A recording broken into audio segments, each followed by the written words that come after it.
Hi, my name is Jasmine, and today's video is going to be a little bit sensitive, okay? So I want you guys to be aware that we are going to respect each other and ourselves.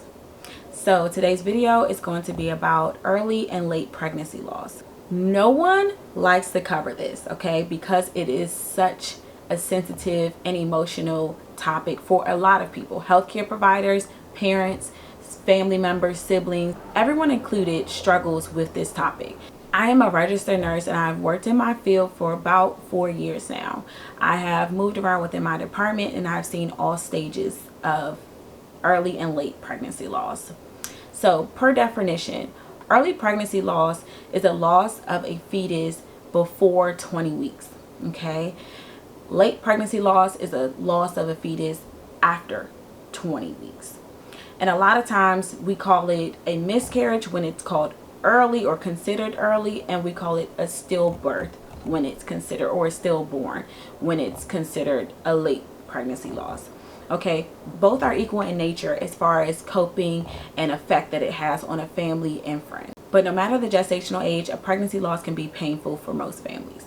So with this being a sensitive topic, we as a community need to create a safe space for sympathy, and whether you have experiences yourself, a space for empathy, because you never know who you're talking to, and the way we talk to people unknowingly can be the most hurtful. So, I want to have a space where we acknowledge or think about the things we say before we say them, and not so much assume that everyone can carry a pregnancy to term. Everyone has had a baby, delivered alive, and you just never know where you are, who's overhearing a conversation. So just be mindful that we're in a sensitive time. A lot of things are occurring about women's bodies. A lot of topics are coming out, and it's really sensitive. Please be mindful. Please, that's like the biggest overarching thing that I can ask for: mindfulness.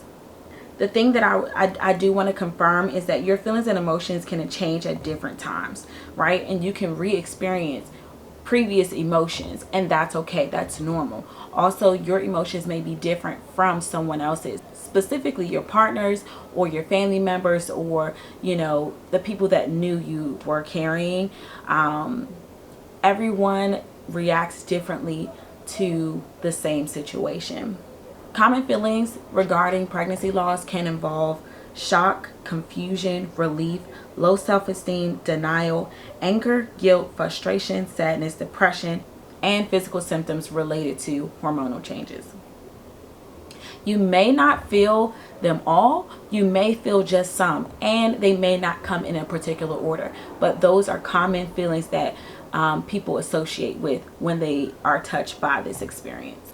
Just remember, some days may be better than others, so give yourself grace, give yourself space to feel. Don't deny yourself like, I should be over this by this point, or it wasn't that serious. Whatever comes up and your ways of coping, allow yourself to go through the process, the journey, and it's a part of life, and figure out more about yourself. It may be an opportunity for you to learn more about yourself, your partner, family, support systems, and those things around. There are 5 things I want you to do or consider, and things that you can tell other people that are going through this thing. You want to take care of your body, so you want to make sure you're still eating, you're still drinking plenty of water, you're still maintaining a sense of routine. So try to bathe. We're talking about ADLs, activities of daily living, and so that means brushing your teeth. That means moving at least from one spot to another. Try not to stay in one position for too long, because as far as your body, you are still healing. And I'm specifically talking to mothers. You're specifically healing, and so your body still needs to move and be in motion. And then I do want you guys to rest. I want you to understand that rest is equally as important as distraction. Whatever your ways of processing the situation, it's yours. This is your experience, and I want you to be able to know that however you choose to operate, no one can particularly judge you. I just want you to understand that it is important to take care of your body. You still only have one, and if it is to carry you throughout the rest of your lifetime, you want to take care of your body. Also, your body will go through hormonal changes. So kind of like I talked about with the emotions, you still go through the process of your hormones releasing. So you still will get oxytocin release, that may make you more emotional. You may experience mood swings. You may have moments of fatigue or insomnia where you're up. Your mind, it has an inability to concentrate. You could be more irritable. Energy levels can fluctuate. And then also your appetite. So a lot of things can be happening. Just being aware of those things that are happening. Want you to find support. Everyone needs someone, and it doesn't mean that everyone needs, oh, I need a counselor, oh, I need a doctor, or I need a husband, or I need a mom. Everyone needs someone at some point, and that could be a stranger. You never know who you can relate to in that moment of time. So a support group could be helpful, in person or online. An online organization designed to help grieving parents. Friends and family could be essential, and for some, doctors and therapists are their choice of support. There are a lot of help out there. The main thing is to never feel like you have to struggle in silence. I understand that I personally am a silent person, and so when I grieve, I need to pull back because the energy level is too high. I understand that, but at some point I can say, hey, I need a second to kind of just get my thoughts together before I enter into other dynamics with interpersonal relations.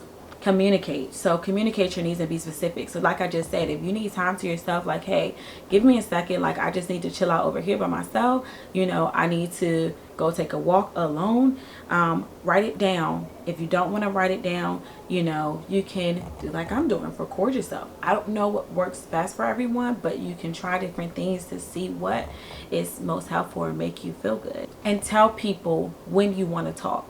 So if someone, brings the conversation up to you and you do not want to have the conversation, respectfully say, I know that's on your mind right now, but I don't want to have that conversation. That's not something that I'm comfortable talking about right now.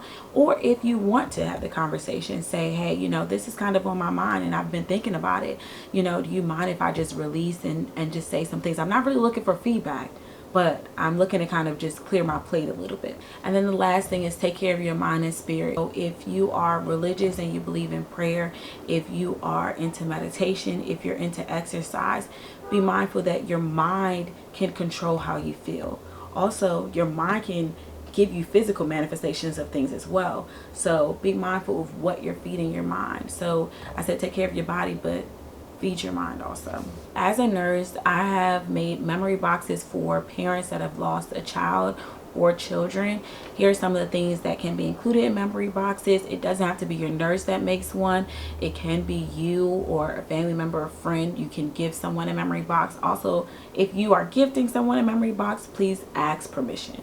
Okay, so a lot of times in the memory box, we can include a sonogram picture of yourself pregnant, or picture of what it would look like if you were pregnant, pictures of your baby, hospital birth certificate, hospital bracelet, cards of congratulation before your loss, cards, flowers, and gifts after your loss.